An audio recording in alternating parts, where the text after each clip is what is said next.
ുള്ള പങ്കിനെക്കുറിച്ചും അറിവും സ്വഭാവ മഹിമയും ശാസ്ത്രാഭിരുചിയും ഉന്നതമായ സാമൂഹിക കാഴ്ചപ്പാടുകളും ആർജിച്ചുകൊണ്ട് ഉത്തമ പൗരന്മാരായി വളരാനുള്ള കുട്ടികളുടെ അവകാശത്തിന് രാഷ്ട്രം നൽകുന്ന വലിയ പരിഗണനയെക്കുറിച്ചും ഊന്നി പറയാൻ ഞാൻ ഈ സന്ദർഭം ഉപയോഗിക്കുന്നു.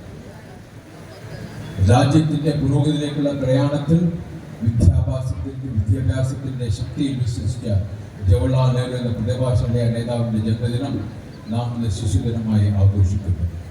വിദ്യാഭ്യാസത്തിലൂടെ ക്ഷേമവും വികസനവും എന്ന സുചിന്തിതമായ വീക്ഷണം പ്രായോഗികരിക്കുന്ന പുതുച്ചേരി സർക്കാർ പ്രശ്നബദ്ധമാണെന്ന് ഞാൻ ഈ അവസരത്തിൽ പറയാൻ ആഗ്രഹിക്കുന്നു. കേന്ദ്രഭരണ പ്രദേശമായ പുതുച്ചേരിയിൽ വിദ്യാഭ്യാസ മേഖലയിൽ ഇതിനകം ശ്രദ്ധേയമായ പ്രവർത്തനങ്ങൾ നടത്താൻ കഴിഞ്ഞിട്ടുണ്ട് എന്നത് വളരെ വ്യക്തമാണ്.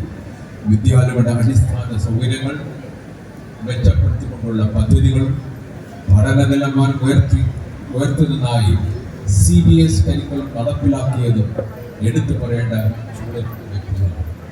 എല്ലാ തലങ്ങളിലും അധ്യാപകർക്കും വ്യവസ്ഥാപിതമായ പരിശീലന പരിപാടികൾ സംഘടിപ്പിച്ചുകൊണ്ട് പുതുച്ചേരിയിൽ മാഹി ഉൾപ്പെടുന്ന 4 മേഖലകളിലെയും അക്കാദമിക് പ്രവർത്തനങ്ങൾ ഫലപ്രദമായി ഏകോപിപ്പിച്ചുകൊണ്ട് കരിക്കുലം മാറ്റം പ്രശംസനീയ രീതിയിൽ പ്രാവർത്തികമാക്കി.